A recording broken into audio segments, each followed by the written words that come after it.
Hola, esta es la cuarta parte de nuestro curso de foto básica en línea. Y vamos a ver pues lo que he llamado movimiento para englobar tres elementos a través de los cuales vamos a tener este efecto, que también llamaremos movimiento visual, y que son ritmo, líneas y perspectivas.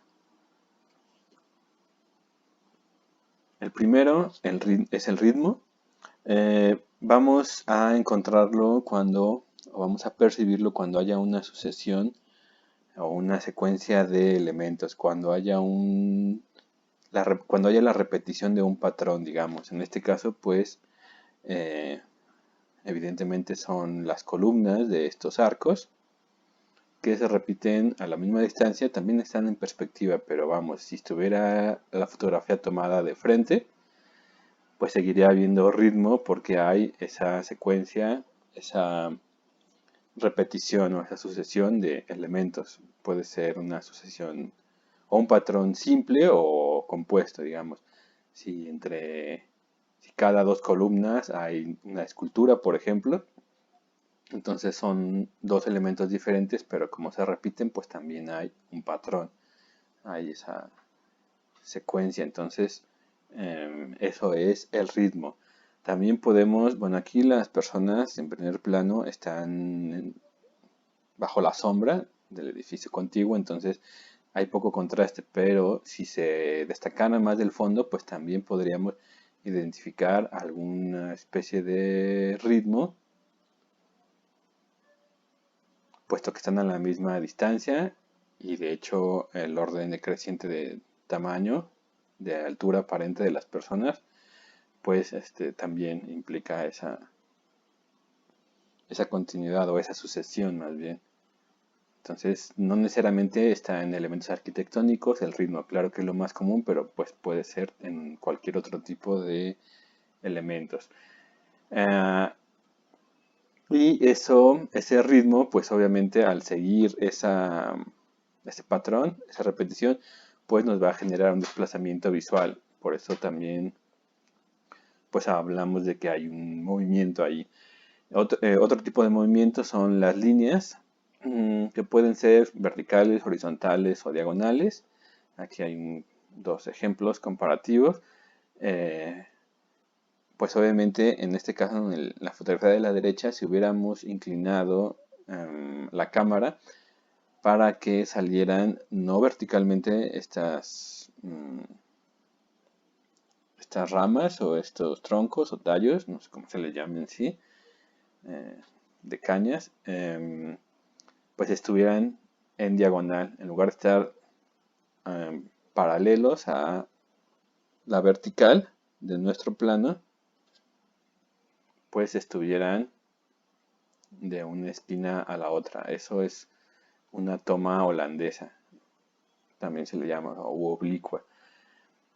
Y aquí lo que predomina, pues obviamente son estas líneas diagonales que también están en perspectiva, pero lo que aquí quiero destacar, pues es ese recorrido visual al que también nos obliga a llevar, digamos, de primer plano hacia el fondo, hacia atrás y viceversa.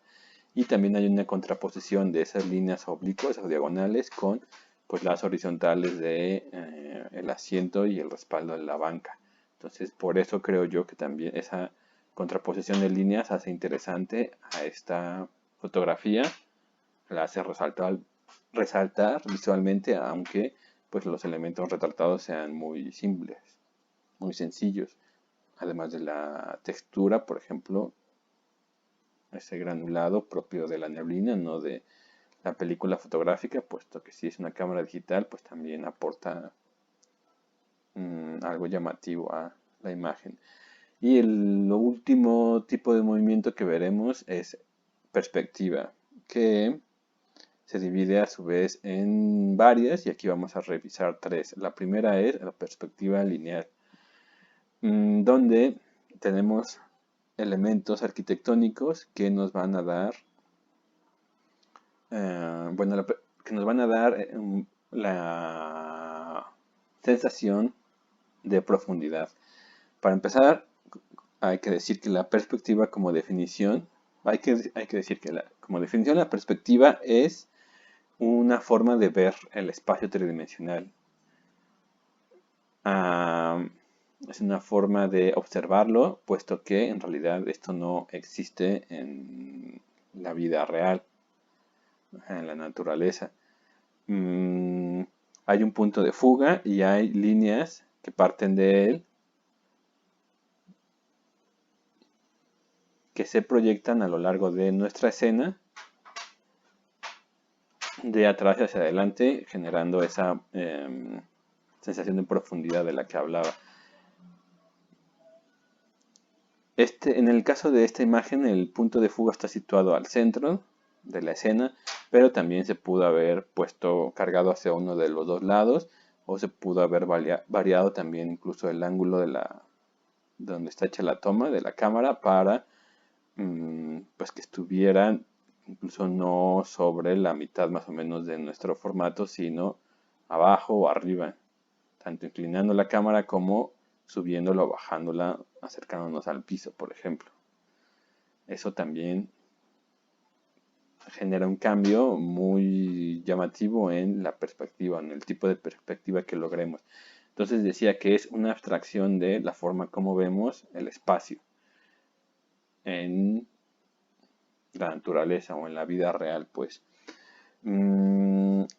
Y esto, pues, deforma los cuerpos, los objetos, y además afecta su tamaño. Obviamente los vemos más pequeños en cuanto estén más alejados y más cerca, o viceversa.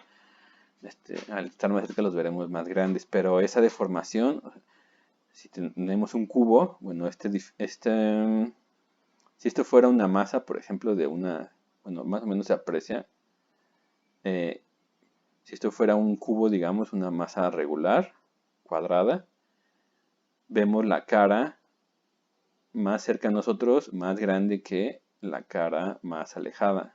Esa es la deformación de la que hablaba. Pero es solo aparente. Obviamente sabemos que los objetos no cambian ni de tamaño ni de forma, solo es como los percibimos. Por eso digo que, por eso se dice que no es algo real, solo es una forma de ver. Otro tipo de perspectiva es cuando no tenemos elementos arquitectónicos que nos den esas líneas, que también nos van a generar, por tanto, un movimiento de ida y vuelta. Las líneas de fuga nos van a marcar esos recorridos que hagamos con la mirada. En este caso no lo hay, lo que hay es una perspectiva aérea o atmosférica, que en pocas palabras es la simulación, o más bien la reproducción en este caso, simulación en el caso de un dibujo, una pintura. Aquí es simplemente la cámara capta la diferencia de tonalidades de acuerdo a qué tan distantes o cercanas están. Los colores fríos, azules, verdes, siempre van a estar en los planos, en los objetos más alejados de nosotros. Y en los más cercanos, por el contrario, lo que van a predominar son los tonos cálidos. O sea, no solo el material lo que hace variar el tono en esta foto de las cosas, sino también su distancia. Podemos ver estas montañas más tenues, más deslavado, digamos, el color, más claro que estas, aunque sea el mismo material o el mismo tipo de vegetación que las cubre. Entonces, esa diferencia de tonalidades también va a decirle a nuestro cerebro qué tan lejos y qué tan cerca están las cosas. Y por último, la perspectiva forzada, este tercer tipo que revisaremos, que vamos a comentar brevemente, pues es cuando superponemos dos elementos jugando con esa variación aparente de la escala, en este caso el sol y esta farola apagada, pues adquieren el mismo tamaño y se funde el resplandor de uno con la imagen a contraluz del otro. Entonces, pues es un juego muy común también, que se puede hacer con una cámara al poner una persona en primer plano y un objeto gigantesco como el sol en su mano o algo por el estilo. Es simplemente este juego con la perspectiva. En este caso, al llevarla a un extremo, para exagerar esa diferencia de escalas, pues se le llama forzada. Y otro, bueno, el primer tipo de perspectiva que vimos, que es la lineal, vamos a también tener una variante que es la picada y la contrapicada. En este caso no estamos apuntando hacia el horizonte con nuestra cámara, sino hacia arriba, en el caso de la de picada, o si estamos en un plano elevado, en un piso elevado o cualquier construcción alta, podemos apuntar hacia abajo para tener una contrapicada. En este caso no es tan acentuada el ángulo al que está inclinada la cámara hacia arriba, puede ser más pronunciado, obviamente, lo vemos por ejemplo aquí, pero pues aquí lo que se quiere destacar obviamente son los detalles de la fachada. Impresionante. Entonces, pero pues está también clara pues esa perspectiva, esas líneas que si las proyectamos, o sea, si seguimos las líneas que sabemos que son rectas, pero hay esa deformación aparente que las hace ver como convergentes si las proyectamos hacia un punto que aunque esté alejado, que esté fuera, perdón, del formato, pues se van a juntar en algún lugar, en algún momento, que es a lo que se le llama, como había dicho, pues el punto de fuga. Mm, y bueno, creo que eso es todo. Decía la vez pasada, muy rápidamente, solo que no lo comenté bien, digamos, que las reglas son para romperse. Entonces, con eso quiero decir que saber todo esto, por supuesto, todos estos elementos que hemos estado revisando en todos los capítulos y los que veremos más adelante, pues no son para inhibir la exploración o la experimentación que hagamos nosotros, sino al contrario, para apoyarla, para motivarla, para basarnos en estas nociones, en estas cuestiones técnicas o teóricas, digamos, para jugar a partir de ellas. Por ejemplo, aquí, lo que decía hace un momento, si situamos el punto de fuga no en el centro, sino cargado a la izquierda y arriba o abajo, o por el contrario a la derecha, arriba o abajo, ¿qué sucede? ¿Qué resulta?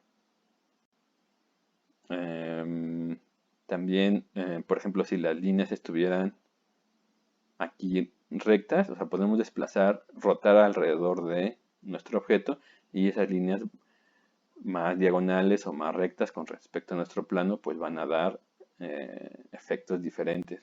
Aquí lo que decía también, si inclinamos la cámara, que resulta visualmente. Entonces, pues esa es la invitación a jugar, a experimentar. ¿Qué pasa si o sea, hay que comprobar las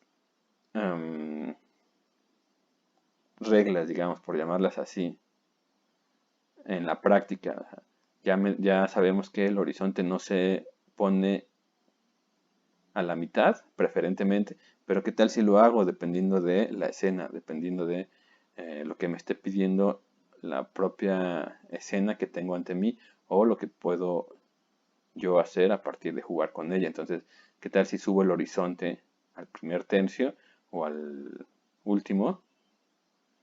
O si lo acerco incluso un poco más a abajo o hacia arriba, etcétera. Entonces, pues no hay que quedarnos con la explicación teórica, sino hay que ver cómo se comportan en efecto los objetos de acuerdo a estas nociones. Bueno, ahora sí, eso fue todo por esta cuarta parte. Gracias y seguimos la próxima.